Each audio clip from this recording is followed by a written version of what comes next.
World War II was a conflict defined by brilliant strategies and catastrophic mistakes. But some decisions were so disastrous, they changed the course of history. Today, we're counting down some of the worst command decisions of the entire war. Let's start with a decision that turned a potential victory into a devastating defeat. Hitler's Stand Fast order at Stalingrad. In late 1942, the German Sixth Army, under General Paulus, found itself encircled by a massive Soviet counteroffensive. Paulus saw the writing on the wall and requested permission to break out. Hitler, obsessed with the symbolic value of the city bearing Stalin's name, flatly refused. He ordered them to hold their ground at all costs, promising they would be supplied by air. This aerial resupply was a complete failure, leaving the soldiers to starve and freeze in the brutal Russian winter. The result? The annihilation of an entire German army. Out of 300,000 men, over 100,000 died, and the 90,000 who eventually surrendered was so broken that only 5,000 ever returned home. It was a turning point on the Eastern Front, a disaster born from one man's stubborn pride. Just a day after the infamous attack on Pearl Harbor, another preventable disaster unfolded in the Philippines. General Douglas MacArthur, the commander of U.S. forces in the Far East, had been warned repeatedly that a Japanese attack was imminent. He had a formidable air force under his command, the largest outside the continental U.S. Yet, for reasons still debated by historians, he failed to act. For 9 crucial hours after learning of Pearl Harbor, his planes remained parked wingtip to wingtip on their airfields. Perfect targets. When the Japanese bombers arrived, they obliterated MacArthur's air power in a single, devastating raid. This colossal blunder left the Philippines defenseless from the air, paving the way for the Japanese invasion and the eventual fall of the islands. It was a staggering display of inaction that cost thousands of lives and handed Japan a major strategic victory. Now for a decision that unified a sleeping giant. Japan's attack on Pearl Harbor itself. While a tactical success, it was a strategic catastrophe of epic proportions. Admiral Isoroku Yamamoto, the very architect of the attack, had warned against it. Having served as a naval attaché in Washington, he understood America's immense industrial capacity and its people's spirit. He famously said, "I fear all we have done is to awaken a sleeping giant and fill him with a terrible resolve." He was right. The surprise attack shattered American isolationism overnight and united the country with a singular purpose: vengeance. Instead of crippling the U.S. and securing a quick victory, Japan guaranteed its own eventual destruction by drawing a furious and fully mobilized United States into the war. It was a gamble that backfired spectacularly. Let's shift to the European theater and a British blunder. In late 1941, with the Japanese threat looming in Asia, Winston Churchill made a bold, but ultimately fatal, decision. He dispatched a naval squadron, codenamed Force Z, to Singapore to deter Japanese aggression. The core of this force were 2 of the Royal Navy's newest and most powerful warships, the battleship HMS Prince of Wales and the battlecruiser HMS Repulse. The problem? The aircraft carrier that was supposed to accompany them ran aground, leaving these capital ships with virtually no air cover. Churchill, a former First Lord of the Admiralty, pushed for the mission to proceed anyway. It was a death sentence. Just days after Pearl Harbor, Japanese torpedo bombers found the ships off the coast of Malaya, and, in a relentless assault, sent both giants to the bottom of the sea. The sinking of Prince of Wales and Repulse was a shocking blow to British prestige and signalled the end of the battleship's reign as the King of the Seas. Air power was now supreme. Perhaps the most mystifying decision of the war came from Adolf Hitler on December 11, 1941. Just 4 days after Pearl Harbor, Germany declared war on the United States. He was under no obligation to do so.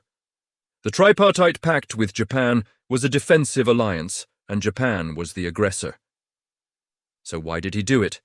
Historians believe it was a mix of hubris, a gross underestimation of American power, and a belief that war was inevitable anyway. This single, unforced error was a gift to Churchill and Roosevelt. It solved a huge political problem for Roosevelt, who wanted to prioritize the defeat of Germany but faced a public clamoring for revenge against Japan. Hitler's declaration gave the US the casus belli it needed to adopt a Germany-first strategy, allowing it to throw its full industrial and military might into the European theater. Hitler had single-handedly brought the world's greatest industrial power into the war against him. Back on the Eastern Front, the largest land invasion in history, Operation Barbarossa, was doomed by a critical delay. Hitler's plan to invade the Soviet Union was originally scheduled for May 1941. However, an unexpected coup in Yugoslavia and the need to secure his southern flank in the Balkans forced a postponement. The invasion didn't begin until late June. This 5-week delay proved catastrophic. The German blitzkrieg chewed up vast distances, but it was racing against the one enemy it could not defeat: the Russian winter.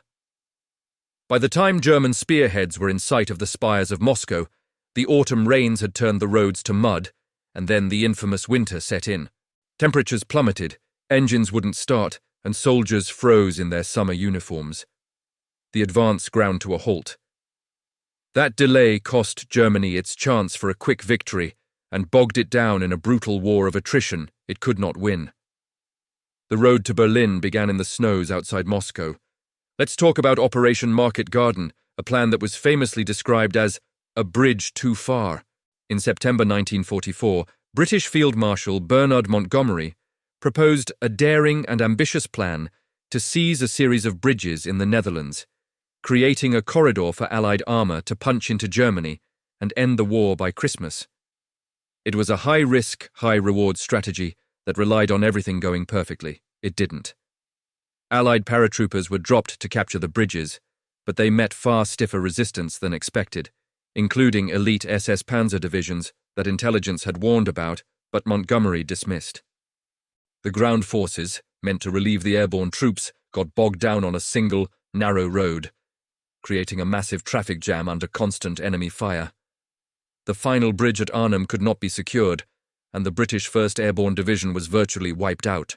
The operation was a tragic failure, costing over 17,000 Allied casualties and failing to shorten the war.